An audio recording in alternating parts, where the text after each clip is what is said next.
gabadhan yar sheekadeedu runtii aad iyo aad ay u xanuun badan tahay waxaana la rabay in labada indhood laga saaro si aysan u aqoonsan cidii dhibka u geysatay waa gabar yar oo agoon ah oo 14 sano jirta waxayna u shaqayn jirtay walaalaheed si ay hooyadeed uga caawiso nolosha adag ee agoonnimada laakiin hadda xaaladeedu aad iyo aad ay u adag tahay kadib markii qof isku dayay inuu dilo oo labada indhood uu ka saaro oo muuqaalkeeda sidaan ka yeelay saaxiibayaal muuqaalkan waxa idin kula wadaagayaa sheekada xanuunka badan oo gabadhan yar ku dhacday ayadoo dhameystiran waxaana ku leeyahay soo dhawow haddii aad igu cusub tahay igu soo biir oo ka mid noqo asxaabtayda sharafta badan ee halkaan iiga xiran mahadsanid qisada gabadhan yari waxay ka dhacday wadanka Masar ama Egypt gaar ahaan magaalo ku taalo gobol la yiraahdo Sharqiya waxayna gabadhan sheekadeedu dhacday 19 bishan December galab casirkii xilli 10 saac iyo bar ah gabadhan magaceeda waxa la yiraahdaa Shayma waa gabar 14 sano jir ah oo agoon ah aabaheed waa uu dhintay waxay la nooleed hooyadeed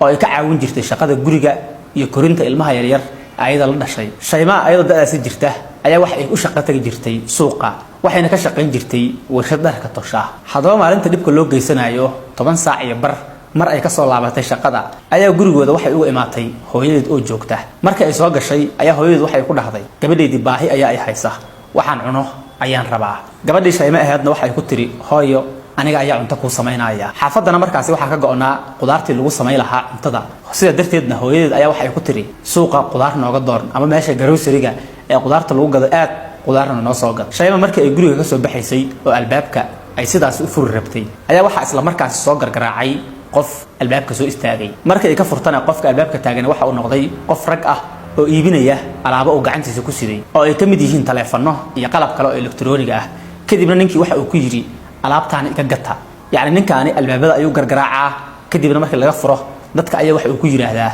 alaabta iga gata qofka ka gadan kara waa uu ka gataa qofka ka gadan waayana waa uu isaga tagi jiray hadaba ninkii alaabtaasi watay markii uu ku yiri Shayma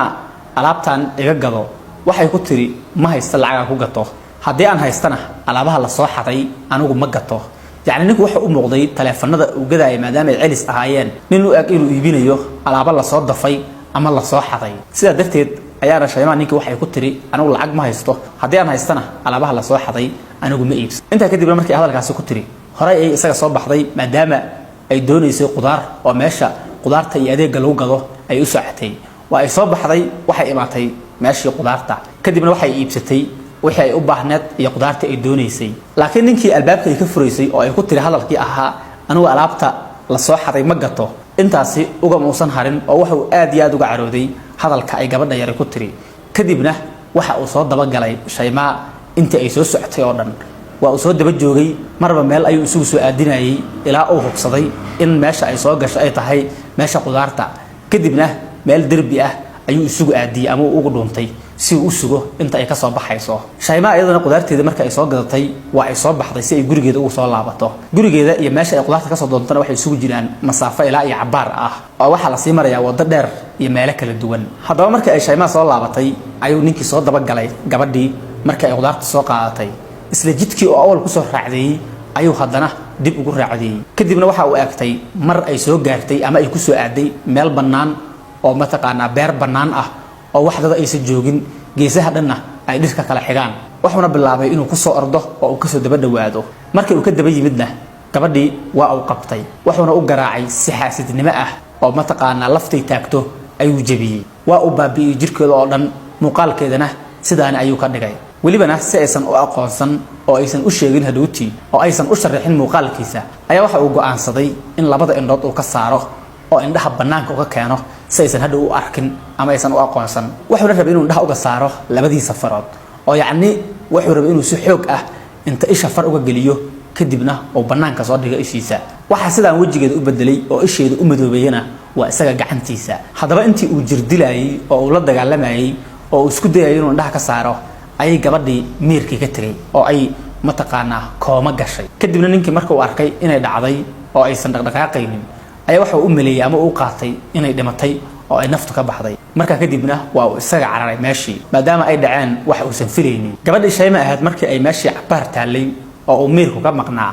ayay waqti kadib soo naaxday oo miirkeedii ku soo laabtay waxayna soo kacday ayadoo muuqaalkeedu uu sidaan yahay wajigeeda iyo indhaheeda iyo jirkeeda oo dhanna dhaawacyo iyo dhibaato aad iyo aad u daran loo geystay kadibna maadaama ay soo cakirtay waa ay soo baxday waxayna soo aaday gurigii hooyadeed markay aragtana runtii aad iyo aad ay uga naxday waxa gabadheeda yar lagu sameeyay shaymaana hooyadeed waxay u sheegtay ninkii hadaaya guriga kusoo gargaraacayay oo alaabta celiska awadi in sidaan uu galay oo inta soo daba galay oo jirdilka ku sameeyay walibana uu rabay inuu dhaha ka saaro oo asagoo la dagaalamaya oo meelku ka tagay marka ay soo naxdana ay soo baxday hadaba markaas gabadhan lagu magacaabo Shayma iyo hooyadeed sida ugu dhaqsiyaha badan ayaa waxay u waceen booliskii degmada kadibna si degdeg ah ayaa loo soo gaaray waxa la arkay gabadha waxa ku dhacay waxayna u sharaxeen booliskii dhibaatada loo geystay iyo cidda dhibka u geysatay wixii lagu sameeyay iyo dhammaan sida ay wax u dhaceen kadibna boolisku sida ugu dhaqsiyaha badan ay u howlgaleen waxaana suurto gashay in la soo qabto ninkii dambilaha ahaa ee gabadha yar sidaan u dhibaateeyay rabana inuu jirdil u geysto kadibna uu dhaha ka saaro waxaana noqday wiilkan oo magaciisa la yiraahdo Maxamed Taamir oo kamid ahaa dadka suuqa siyaabaha kala duwan oo shaqaysta oo iib geeya alaabaha dadku ay soo xadeen ama la soo dafay kadibna yarkii gabadha dhibaatada inta la u geystay waa la xiray kadibna waxa la saarayaa maxkamad oo waa xukun sugay waxa uu ninkan gabadha u dilay ayaana waxay ahayd oo dhibkaas oo dhan ugu geystay oo uu rabay inuu dhaha ka saaro in uu ka xanaaqay hadalkii ay ku tiri kadibna gabadhaas yar uu u geysto dhibaato aysan weligeed ka soo kabsan oo ah inuu labada indhood ka saaro gabadha yar ee Shayma waxay ahayd gabar yar oo aad iyo aad u karti badan agoon ah 14 sano jirta waxayna la noolad hooyadeed oo ay u shaqayn jirtay oo waxay ka shaqayn jirtay oo ma taqaanaa si maalinle ah ay u aadi jirtay warshad dharka tosha kadibna lacagahaas iyo waxa ay ka hesho waxay ku caawin jirtay hooyadeed si ay nolosha agoonnimada hooyadeed uga caawiso ama ay uga dabarto sheekadeeduna runtii waxay noqotay sheeko aad iyo aad u murjisay xanuun badanna ku reebtay dadka reer Masar iyo dhammaan wadamada Carabta oo dhan waxayna dhacdadani ahayd arintii loogu hadalhaynta badnaa ee maalmahan baraha bulshada Carabta ka socotay sidoo kale gabadhan yar waxa soo hadashay hooyadeed ayadoo u cabanaysa in gabadheeda yar cadaalad loo helo ninka sidaan u galana cadaaladda la horgeeyo oo xaqeedii looga qaado ninka dambilaha ah ee lagu magacaabo Maxamed Taamir sidaan ku soo sheegayna waa uu xiran yahay oo hadda booliska ayaa haya waxba kale oo looga shaqeeyay yahay waxa kamid ah in ninkaani sababta uu gabadhaani u dilay aysan kaliya ahayn in ma taqaanaa uu ka xanaaqay hadalka ay ku tiri ee caadadiisu ahayd in uu gabadhaha yararka dhibaateeyo oo sidaani jirdilkaani u soo wadi jiray ama uu jecel yahay in dhibaatooyinka noocan ah uu geysto waxaan hadda baaritaan lagu samaynayaa bal noloshiisii iyo waxyaabihii uu soo maray iyo ma taqaanaa backgroundkiisa inuu dambiyo hore soo galay sababta waxa la leeyahay aad iyo aad ay u adag tahay in qof hal mar hadal lagu dhaho isla markiiba qaato go'aan ah in qofka hadalkaasi ku yiri oo dib intaas la u geysto bal wixii kale oo soo baxana waa la ogaan doonaa gabadha yarna hadda xaaladeedu runtii aad iyo aad ay u adag tahay oo waxaad ka dareemi kartaa muuqaalka wajigeeda sidoo isku bedelay labada indhood ayaa waxa ay noqdeen madow inta gudud dhaafeen ay madoobaadeen wajigeeduna inta badan waa wada garaafaysan yahay oo waxa ku yaala dhaawacyadii iyo jirdilkii iyo wixii uu ku dhuftay ama uu la dhacay oo dib xun ku reebay guud ahaan halka wax ku dambeeyaan waan arki doonaa hadii wax kale oo degdeg ay soo baxana muuqaalo kale ayaan idin kula soo wadaagi doonaa hadii halka soo gaartayna oo muuqaalkan daawanaysid waad ku mahadsantahay daawashadaada waxaan ku leeyahay